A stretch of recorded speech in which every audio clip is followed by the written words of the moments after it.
Pernah tak anda tengok skrin komputer yang kosong dan terfikir, macam mana agaknya ia boleh bertukar jadi dunia animasi yang penuh dengan warna-warni dan kehidupan?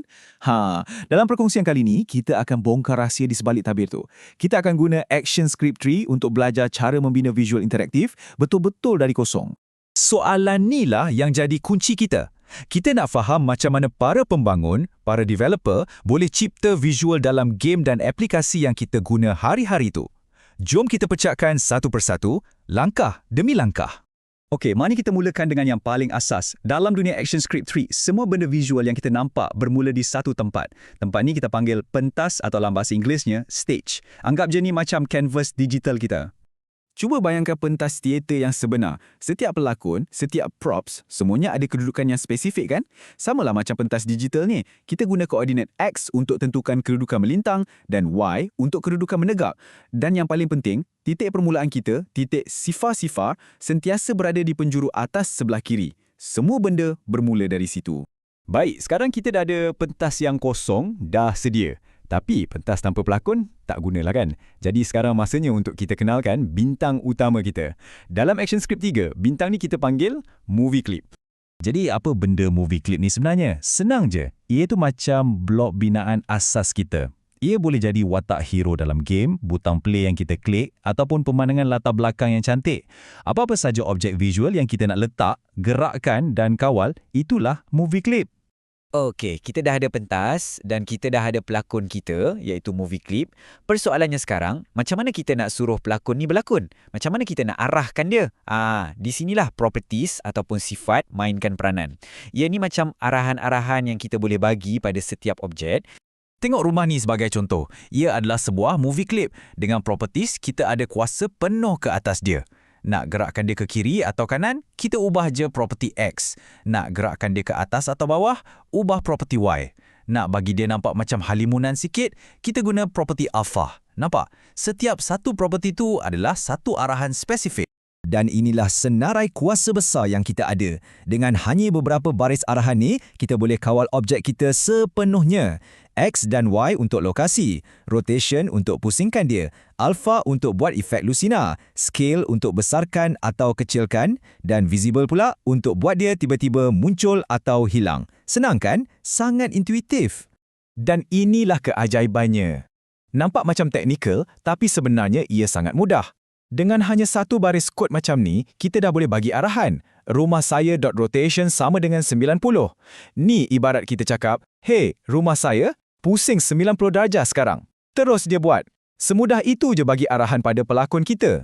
Okey, nak uruskan satu objek, kacang je. Tapi bayangkan, dalam satu game, ada beratus-ratus objek atas skrin serentak. Ada hero, ada musuh, ada peluru, ada pokok. Pening kepala kan nak uruskan semua tu.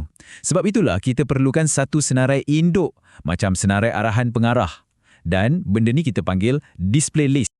Fikirkan display list ni macam ni. Anda ada beberapa kepingan plastik lusina.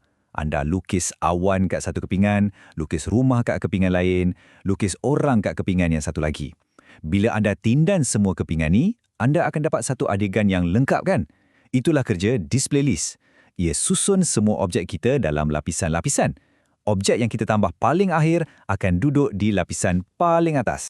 Dan benda ni jadi lagi power bila kita faham pasal hierarki. Display list ni bukan sekadar senarai biasa, ia boleh cipta satu struktur. Perhatikan gambar ni. Rumah tu seolah-olah mengandungi bilik dan bilik pula mengandungi kotak. Ini kita panggil hubungan induk anak atau parent-child. Penting ni sebab ia bantu kita susun adegan yang kompleks dengan sangat kemas. Jadi, rumah tu adalah parent atau induk kepada bilik. Apa gunanya semua ni? Ini bahagian yang best. Kalau kita gerakkan si parent tu, contohnya kita gerakkan rumah, semua anak-anak dia, bilik, kotak, semua sekali akan ikut bergerak secara automatik. Tak payah kita nak gerakkan satu-satu. Kan jimat masa? So, macam mana kita nak letakkan satu benda baru atas pentas kita? Ada dua langkah je, serius, dua je.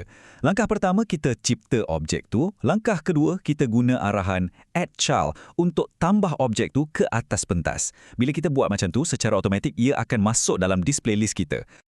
Okey, kita dah pandai tambah objek guna add child.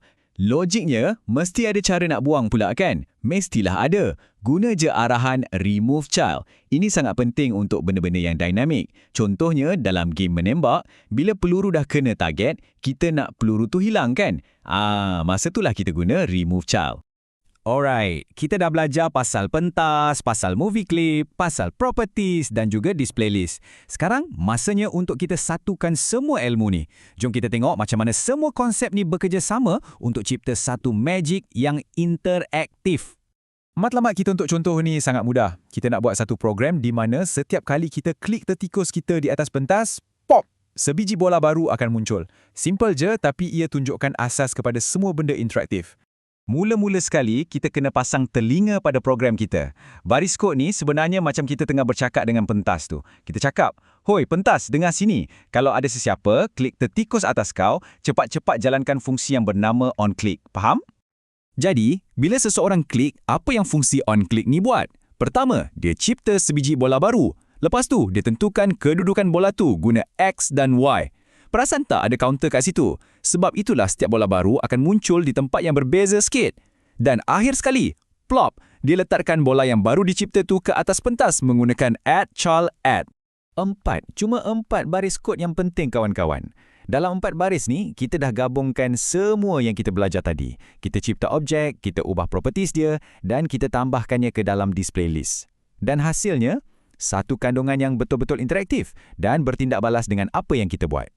Jadi, kenapa kita kena ikut semua model ni? Kenapa ia penting? Sebab cara action script 3 susun semua benda ni sangat-sangat efisien. Ia buat animation jalan dengan lebih lancar, ia tak guna banyak memori komputer, dan paling penting, ia bagi kita, si pembangun, kawalan penuh untuk susun dan arahkan setiap satu elemen visual. Tak kiralah sekusut mana pun adegan kita tu.